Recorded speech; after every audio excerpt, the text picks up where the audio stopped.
Class 9th, Subject Maths, Chapter Linear Equation in Two Variables, NCERT, page number 74, Exercise 4.3.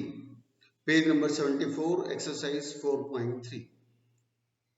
कल हम लोगों ने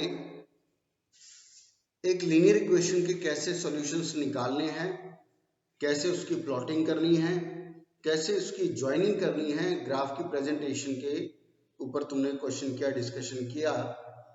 question 1 के मैंने चारों पार्ट दिए थे, तुमने करके भेजे, सभी के बिल्कुल ठीक थे। एक दो स्टूडेंट्स की माइनर एरर की वजह से ग्राफ का पोजीशन गलत हुआ, अदरवाइज कंसेप्चुअली उनका भी ठीक था। तो बहुत अच्छा इसका रिस्पॉन्स रहा था बेटा कल। आज आगे बढ़ाते हैं। वैसे इस चैप्टर का मेजर पार्ट यही था जो तुमने कल करके मुझे भेजा। इक्वेशंस के 4 सॉल्यूशन, 3 सॉल्यूशन फाइंड आउट करना और उसको ग्राफ पे प्लॉट करना। और तुमने देखा सभी पॉइंट को ज्वाइन करके एक स्ट्रेट लाइन ही बनी थी। मेजर पार्ट यही है और एग्जाम में यही आता है। 10th में भी ये ऐसा कैसा कंटिन्यूएशन में मिलेगा। वहां ग्राफ का क्वेश्चन 4 मार्क्स का आता है और 9th क्लास में भी ग्राफ का, लीनियर इक्वेशन के ग्राफ का क्वेश्चन 100% आता है। तो खैर अब आज छोटी छोटी चीजें बची है, जैसे सेकंड क्वेश्चन 4.3 एक्सरसाइज का पेज नंबर 74, क्वेश्चन नंबर 2 कहता है given equations of two line passing through 2,14। पहले इसकी बात करते हैं। ये कहता है 2,14 से पास होती हुई कोई दो इक्वेशन बताओ। 1 मार्क्स का क्वेश्चन है, एग्जाम में आपसे पूछा जा सकता है। एमसीक्यू की फॉर्म में तो नहीं पूछा जाएगा ये। अगर एमसीक्यू ही आएंगे तब ये क्वेश्चन नहीं आता। एमसीक्यू नहीं आएगा तो ये क्वेश्चन पूछना बनता है, पूछ सकते हैं।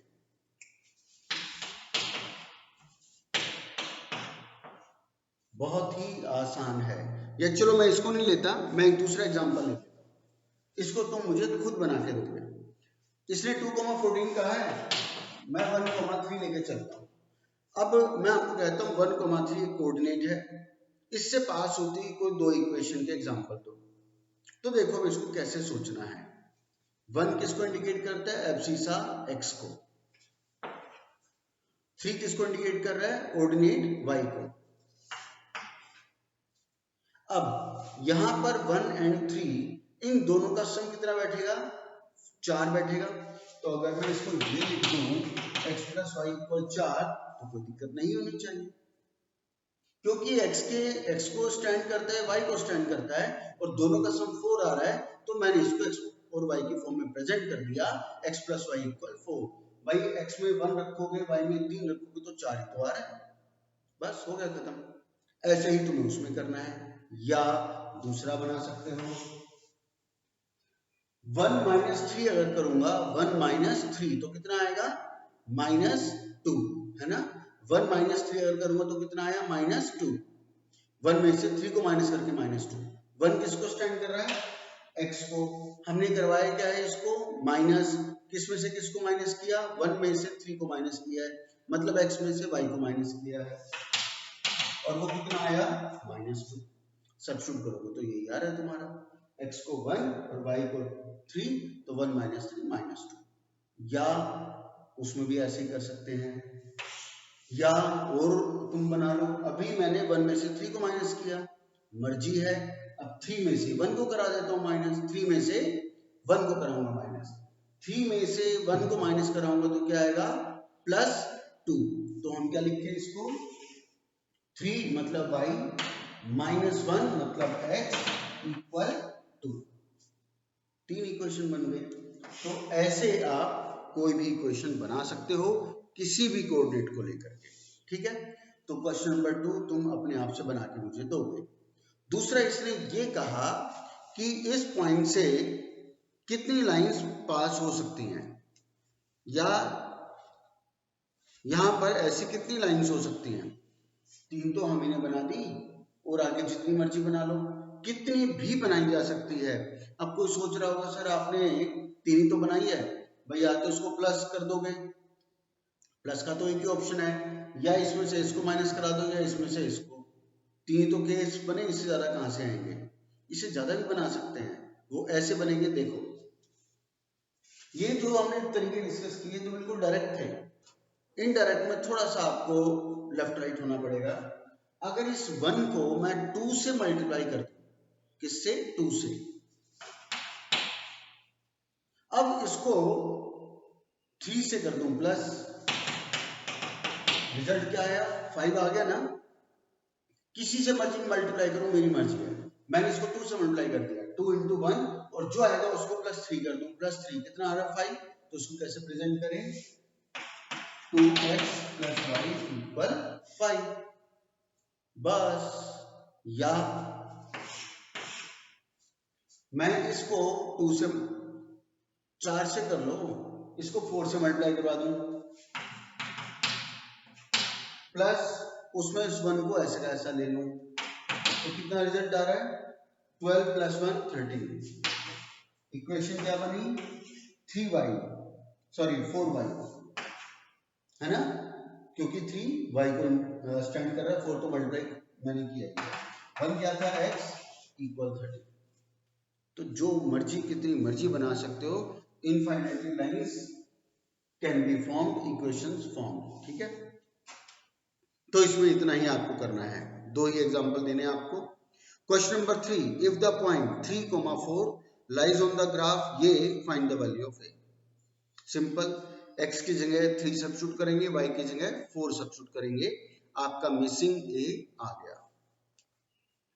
Question number 4 most important, mark कर लो।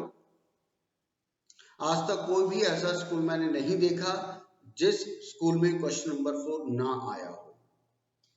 हर स्कूल में आता है, हर साल आता है। क्वेश्चन एक बार पढ़ लो, फिर मैं समझाना बोलना शुरू करता हूं।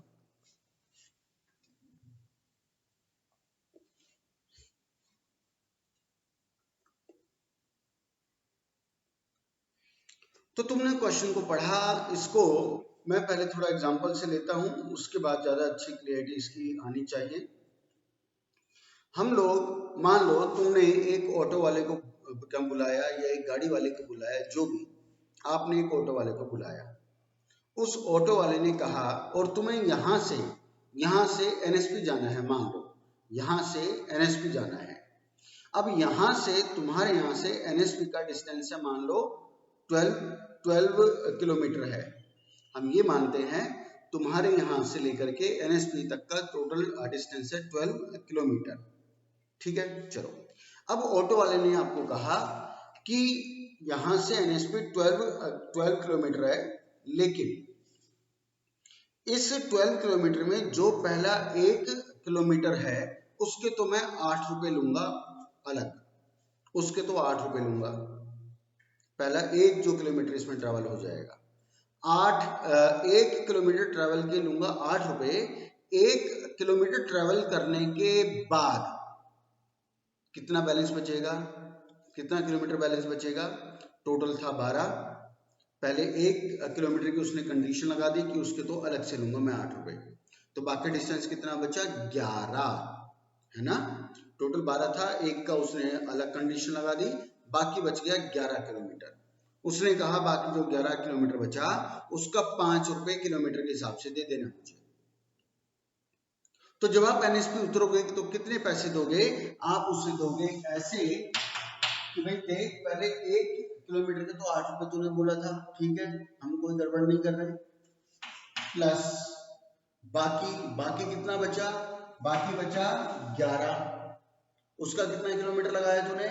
5 रुपए इंटू 5, तो ये कितना हो गया? 55, और ये कितना हो गया? 8, तो आंसर कितना आ गया? 63।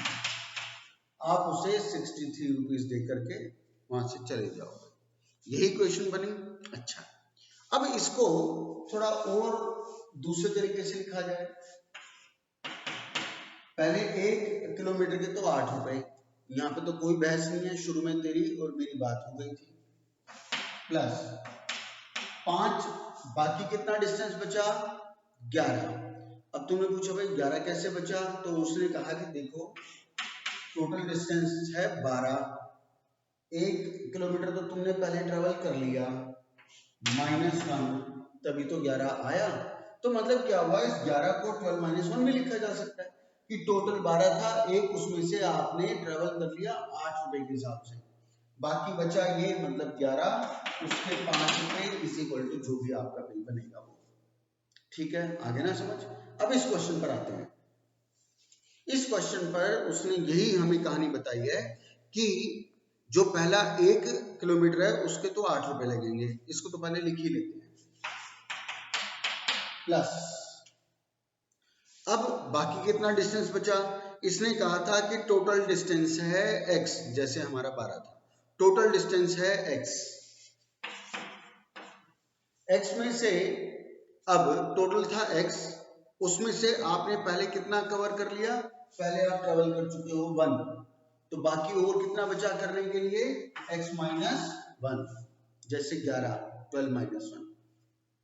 टोटल डिस्टेंस उसने बताया x में से 1 कवर कर लिया तो बाकी बचा x माइनस 1, उसका कितना रेट ले रहा है 5 रुपए kilometre, 8 to 5 equal y, total fair उसने कहा है y मान लेना। तो ये आपकी लीनियर इक्वेशन बन गई। अब इसे सॉल्व कर लो, 8 plus 5x minus 5 equal y, तो ये हो गया 5x plus 3 equal y, 5x plus 3 equal y, हो गया खत्म। चलो अब क्वेश्चन में कहता है ड्रॉ इट्स ग्राफ, इक्वेशन तो आपकी प्रेजेंट हो गई, ड्रॉ इट्स ग्राफ। इसके ग्राफ के लिए मैं एक चीज तुम्हें बताऊंगा। वैसे तो ग्राफ अब हमें सबको बनाना आता ही है, कोऑर्डिनेट यानी सॉल्यूशन भी लेने आते हैं, इसमें एक अलग से मैं पॉइंट लूंगा, y equal 5x plus 3।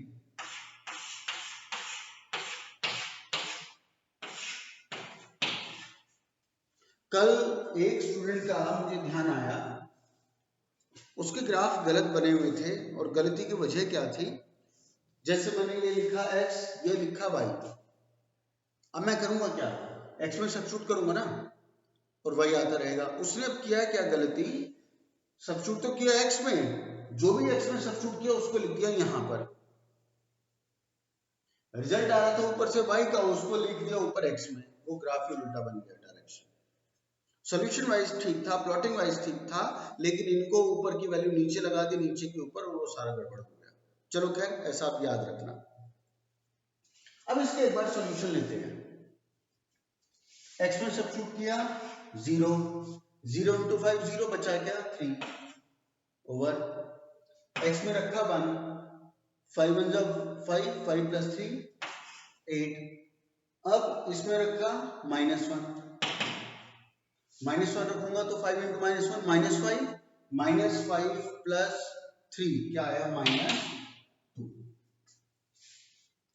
Actually में बताना क्या था, मैं उस बात पे नहीं आ पाया।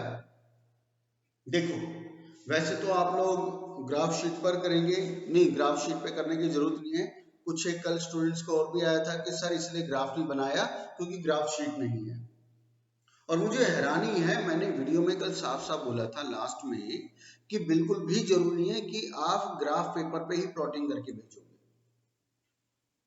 मैंने साफ साफ बोला था अगर किसी के पास ग्राफ शीट नहीं है तो वो अपने रजिस्टर के किसी भी पेज पर उसको नॉर्मल बनाओ।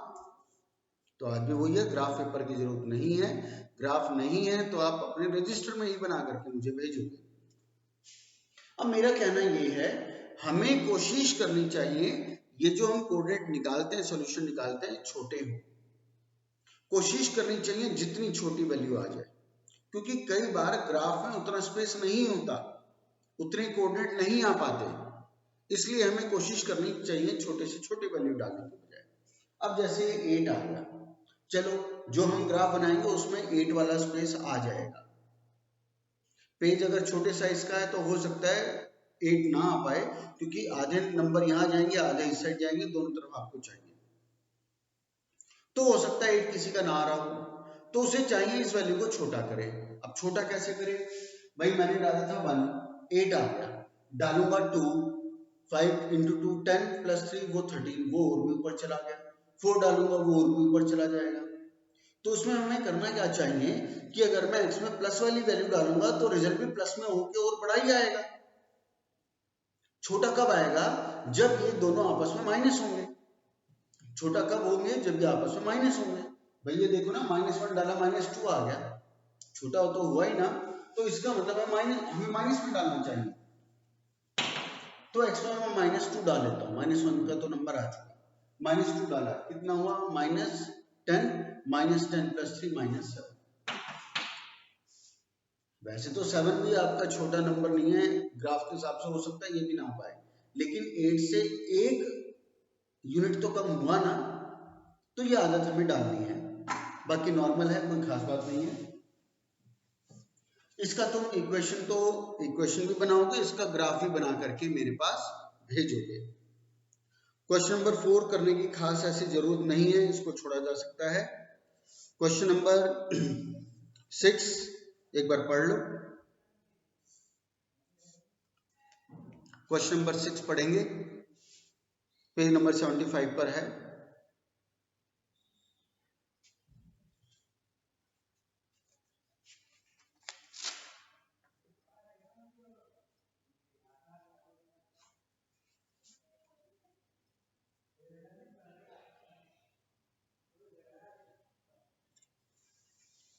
तो तुमने पढ़ा भाई, किसी पर्टिकुलर फोर्स से तुमने किसी को मूव किया, धक्का दिया, तो जितने प्रेशर से आप उसे धक्का देते हो उसी के रेस्पेक्ट में वो आगे जाके गिरता है। धीरे धक्का मारोगे तो उतने प्रेशर से नहीं गिरेगा, ज्यादा तेज धक्का मारोगे, प्रेशर से मारोगे, उतने रेस्पेक्ट में वो उसी प्रेशर से गिरेगा। तो इक्वेशन क्या हुई, सीधी सीधी x = 5y। फिजिक्स में तुम इस चीज को काफी यूज करते भी हो, x = 5y।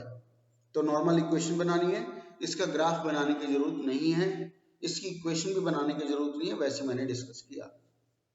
Question number 7, Yamini और फातिमा दो हैं, इन्होंने कहीं पर मिलकर के आपस में 100 रुपीज डोनेट किया है।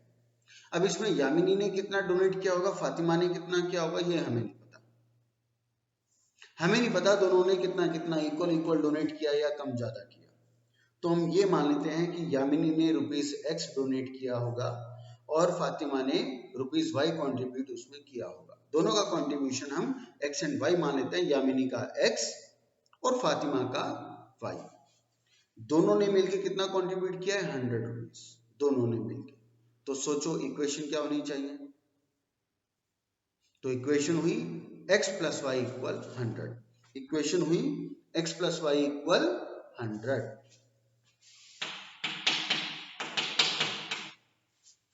अब इसने कहा इसका ग्राफ भी बनाओ। अब ग्राफ बनाने की जब बात आई,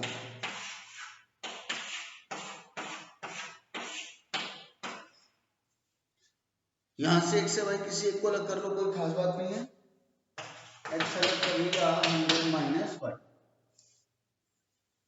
x अलग कर लिया 100 - y। अब देखो x में मैं सब्स्टिट्यूट करूं, y में सब्स्टिट्यूट करूं 0, तो x क्या आ गया 100, y में सब्स्टिट्यूट किया 1, तो ये क्या आ गया 99। अब इतना ज्यादा डिफरेंस 0 से वो सीधा 100 ग्राफ में कैसे डालूंगा इसको, 1 से 99 ग्राफ में कहां से 99 को मैं दिखाऊंगा। कितनी भी बड़ी शीट हमारे पास, रजिस्टर से बड़ी शीट नहीं होती। रजिस्टर में भी अगर हम दोनों तरफ मार्किंग करें तो जहां तक मुझे अंदाजा है 7-8 से ज्यादा मार्किंग नहीं हो पाती, 199 कहां से दिखाएंगे। तो अब इसमें मैसेज आपका नया एक्सपीरियंस ये आएगा कि जब इक्वेशन में कांस्टेंट ही बड़ा हो, 100 है इतना बड़ा कांस्टेंट, तो वैल्यूज भी फिर आपकी ऐसी आएगी बड़ी बड़ी। तो जब इस फॉर्म में कांस्टेंट बड़ा है इसका, जब इस फॉर्म में आपको इक्वेशन मिले, कोऑर्डिनेट जब आप निकालने बैठोगे तो हम 1 2 3 नहीं डालेंगे, हमें अपना स्केल चेंज करना पड़ेगा। हमें स्केल चेंज करना पड़ेगा। y को मैंने डाला 50, x भी आ गया 50, इसको डाला मैंने 40, वो आ गया 60, इसको डाला मैंने 70, वो आ गया 30। ऐसे मल्टीपल में डालोगे, वरना कितना डिफरेंस लेकर के आओगे, दिक्कत हो जाएगी। तो अब आई ग्राफ के प्लॉटिंग की बात, फिर ये क्वेश्चन रेज होता है, चलो ये 40 60 हम इक्विवेलेंट ले आए, ग्राफ में इनको भी कहां से दिखाऊं। अभी तो हमने ये कहा कि भाई ग्राफ में तो दोनों तरफ 7-8 से ज्यादा मार्क ही नहीं हो पाता कोऑर्डिनेट, तो इतना कहां से दिखाएंगे। इस केस में आपको ग्राफ पे स्केल चेंज करना पड़ेगा। अभी हम डालते हैं 1 2 3 1 2 3 1 2 3 1 2 3। अब क्या डालेंगे 10 20 30 10 20 30 -10 -20 -30 -10 -20 -30 स्केल चेंज कर देंगे 10 10 के इंटरवल पर डाला जाएगा। ठीक है, नॉर्मल बात। नेक्स्ट इसका ग्राफ नहीं बनाना तुम्हें, क्वेश्चन नंबर 7 का ग्राफ नहीं बनाना, सिर्फ इक्वेशन बना के दोगे। क्वेश्चन नंबर 4 में इक्वेशन भी बनाओगे ग्राफ भी बनाओगे, बाकी किसी में ग्राफ बिल्कुल मत बनाना। क्वेश्चन नंबर 8, क्वेश्चन नंबर 8 मैं सीधा पढ़ता हूं। इसने यहाँ पे एक रिलेशनशिप दी हुई है, तुम्हें भी ये रिलेशनशिप पता ही है, f = 9c/5 + 32। ये तुम साइंस में पढ़ते ही हो ये वाला रिलेशनशिप। तो f = 9c/5 + 32। अब f यहाँ पे x को प्रेजेंट करवा लो, c मतलब y को प्रेजेंट करवा लो, या f को y के लिए प्रेजेंट कर दो और c को x के लिए प्रेजेंट कर दो। जब इसका ग्राफ बनाया जाएगा, तुम्हें नहीं बनाना, मैं सिर्फ समझाने के लिए कह रहा हूं। x एक्सिस को लिखेंगे हम f एक्सिस, और जो y एक्सिस थी उसको इंडिकेट कर देंगे c से, या x एक्सिस को इंडिकेट कर दो c से और y एक्सिस को इंडिकेट कर दो f की, वो हमारी मर्जी है। खैर ये काम नहीं करेंगे, इसने वैसे फर्स्ट पार्ट में कहा है ड्रॉ द ग्राफ, ग्राफ नहीं बनाना, सिर्फ मैंने समझाने के लिए कहा। इस टाइप के क्वेश्चन का ग्राफ कभी देता भी नहीं है। सेकंड क्वेश्चन में कहता है टेम्परेचर अगर 30 डिग्री सेल्सियस है तो फ़ारेनहाइट का क्या आएगा। तो कैसे करेंगे, जो ऊपर रिलेशनशिप इक्वेशन दी गई है f = 9c/5 + 32, वहां पर c की जगह 30 सब्स्टिट्यूट कर देंगे, फ़ारेनहाइट f आ जाएगा, खत्म। थर्ड पार्ट, फ़ारेनहाइट 95 डिग्री है तो f की जगह 95 डलवा दो, c आ जाएगा। Next fourth part, C 0 degree, C को 0 ये डिग्री सब्स्टिट्यूट करा दो, F आ गया सीधा सीधा 32, नॉर्मल। इसी में फिर कहता है फ़ारेनहाइट 0 रखो, फ़ारेनहाइट 0 रखोगे आपका C आ जाएगा। चलो, तो इसके 1 to 4 पार्ट सारे बेकार हैं, एग्जाम में नहीं आते, हमें इनको प्रैक्टिस की भी जरूरत नहीं है, नॉर्मल बिल्कुल डायरेक्ट। 8th का 5th पार्ट, इसे मोस्ट इंपॉर्टेंट मार्क कर लो। 8th का 5th पार्ट, ये आपका 2 मार्क्स में आता है। अब क्वेश्चन पढ़ लो। क्वेश्चन में इसने कहा कि अगर ये जो रिलेशनशिप दिया हुआ है f = 9c/5, कहता है इसमें कि फ़ारेनहाइट और सेल्सियस किस वैल्यू पर इक्वल होंगे। इसने हमें ये कहा है, या इसको ऐसे समझ सकते हैं कि फ़ारेनहाइट और सेल्सियस इक्वल है, सेम है टेम्परेचर, ऐसा उसने कहा कि फ़ारेनहाइट और सेल्सियस का टेम्परेचर इक्वल है, सेम है। अब वो ये पूछता है कि किस टेम्परेचर पर सेम है, वो टेम्परेचर निकाल के दो। तो उसने हमें ये कहा कि फ़ारेनहाइट और सेल्सियस आपस में इक्वल है, ये उसने हमें दिया है। तो ठीक है, मैं फ़ारेनहाइट की जगह सेल्सियस लगा देता हूँ, ये सेल्सियस की जगह ये फ़ारेनहाइट लगा देता हूँ, वो हमारी अपनी मर्जी है। तो मैं सेल्सियस की जगह फ़ारेनहाइट f को प्रेजेंट कर रहा हूँ, f रहा 9/5 f + 30। मैंने इस c को f से प्रेजेंट कर दिया क्योंकि मुझे बोला गया है ये दोनों आपस में इक्वल है, बस। अब f की वैल्यू निकालो, एलसीएम लो, क्रॉस मल्टीप्लिकेशन करो, जो मर्जी करो। आप पहले इस पूरे को यही ले आओ, 9f/5 इस साइड आके माइनस हो जाएगा, एलसीएम लेकर के आपको अब f की वैल्यू फाइंड आउट करनी है। आगे बढ़ते हैं। इसने हमें कहा था फ़ारेनहाइट सेल्सियस आपस में इक्वल है, तो बताओ किस वैल्यू पे इक्वल है। तो आपको f की जगह c या c की जगह f डाल करके आप उसकी वैल्यू निकालेंगे। तो इस एक्सरसाइज से मैं फिर रिपीट कर रहा हूं, तुम्हें क्या क्या करके भेजना है। क्वेश्चन नंबर 2 करके भेजोगे, क्वेश्चन नंबर 4 में ग्राफ बना करके भेजोगे, इक्वेशन बनाओगे, ग्राफ भी बनाओगे। क्वेश्चन नंबर 7 में सिर्फ इक्वेशन बनाओगे। क्वेश्चन नंबर 8 का सिर्फ 5th पार्ट करके भेजोगे। समझ आ गया? चलो अब आ जाओ एक्सरसाइज 4.4, बिल्कुल डायरेक्ट है, इसमें भी आपको ग्राफ बनाना है और दोनों मैं चलो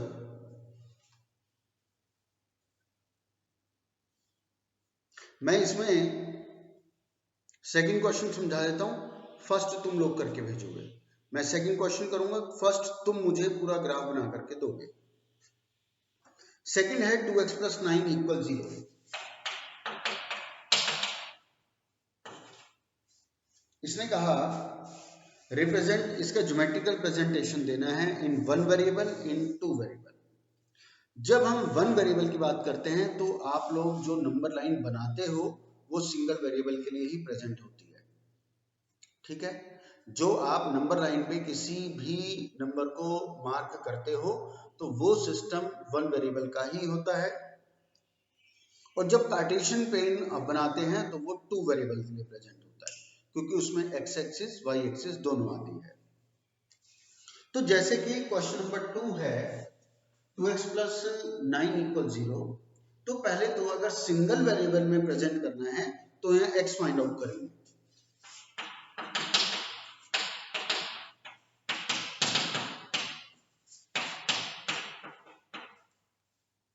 ठीक है ना, 2x + 9 = 0, 2x = -9, x आ गया -9/2 मतलब -4.5। x की वैल्यू निकाल ली, नंबर लाइन ये 0, इस साइड नेगेटिव उस साइड पॉजिटिव, -1 -2 -3 -4 -5, -1 -2 -3 -4 -5 है, कहाँ आएगा, यहाँ पर। बस x = -9/2 सिंगल वेरिएबल में आपका ज्योमेट्रिकल रिप्रेजेंटेशन पूरा हुआ, ठीक है। अब इसका डबल वेरिएबल 2 वेरिएबल में ज्योमेट्रिकल रिप्रेजेंटेशन। सबसे पहले अगर 2 वेरिएबल में इसका ज्योमेट्रिकल रिप्रेजेंटेशन चाहिए तो हमें इक्वेशन भी 2 वेरिएबल में ही देनी पड़ेगी। 2 वेरिएबल में कैसे देंगे, हमने फर्स्ट क्लास में इसको डिस्कस भी किया था, आज ये लास्ट बार दोबारा आ रहा है। अब इसमें हमने देखा वेरिएबल एक ही है x, दूसरा वेरिएबल कौन सा चाहिए, y। अब कुछ ऐसा सोचेंगे, ऐसा रिकॉल हमें करना है कि y आ भी जाए और उसकी एग्जिस्टेंस अपनी नलीफाई भी रहे, वो हो भी और होना उसका ना के बराबर भी हो, वो अपने अफेक्ट को नलीफाई भी करता हो। तो कैसे करेंगे, 2x + 0y, याद आ गया ना भाई, 0y का मतलब 0 ही है, इसका मतलब वो है भी नहीं और वो नजर भी आ गया, +9 = 0।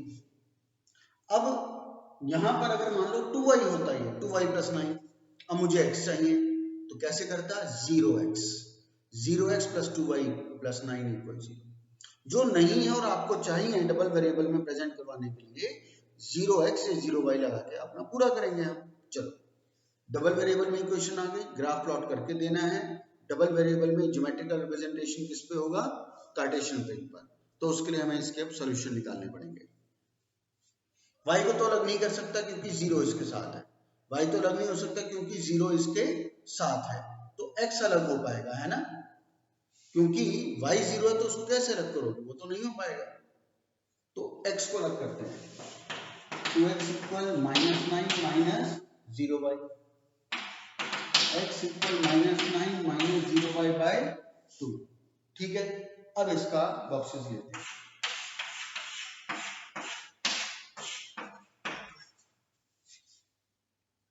y है, y में 0 सब्स्टिट्यूट किया, y को 0 सब्स्टिट्यूट किया, 0 × 0 0 बचा के -9 - 0 -9, तो रिजल्ट क्या आया, -9/2। अब सब्स्टिट्यूट कर दो बाहर, 0 × 1 फिर वही 0 बचा के -9/2। अब सब्स्टिट्यूट कर दो 2 × 0 0 बचा, फिर वही -9/2। बस अब इसको आप नॉर्मल ग्राफ पे प्लॉट करके ज्वाइन करके लाइन को एक्सटेंड करके मेरे पास भेजोगे। नॉर्मल है, आपने डबल वेरिएबल में फाइनल रिपीट कर रहा हूँ, ये 2x था, मुझे y चाहिए, मैंने 0y लगा के अपने 2 वेरिएबल पूरे कर लिए। ये अगर 2y होता, x ना होता इसमें, तो 0x + 2y + 9 = 0, 2 वेरिएबल आ गए, वही कोऑर्डिनेट निकालूंगा, वही प्लॉटिंग करके उसे छोड़ दूंगा। 0y था वो सेपरेट नहीं हो सकता, करना भी नहीं चाहिए, तो मैंने x रख किया, और अगर 0x होता, ये 2y होता तो y को अलग करता। तो अब तुम्हें इस एक्सरसाइज का, एक्सरसाइज 4.4 पर क्वेश्चन नंबर 1 तुम मुझे पूरा करके भेजोगे, 1 वेरिएबल और 2 वेरिएबल। ठीक है, चैप्टर हमारा खत्म हुआ। कल हम नया चैप्टर लेंगे और देखता हूं कौन सा लूंगा। आज की सभा यहीं समाप्त। रात तक तुम्हें काम करके देना है और बहुत बढ़िया कर रहे हो बेटा। मोस्टली स्टूडेंट का फर्स्ट डे में ही आ जाता है, कुछ दो एक स्टूडेंट बनते हैं, वो बचते हैं जिनकी कुछ ना कुछ रीजन होते हैं जिसकी वजह से नेक्स्ट मॉर्निंग में आ जाता है। बहुत अच्छा परफॉर्म कर रहे हो, बहुत अच्छे एफर्ट्स कर रहे हो, धन्यवाद।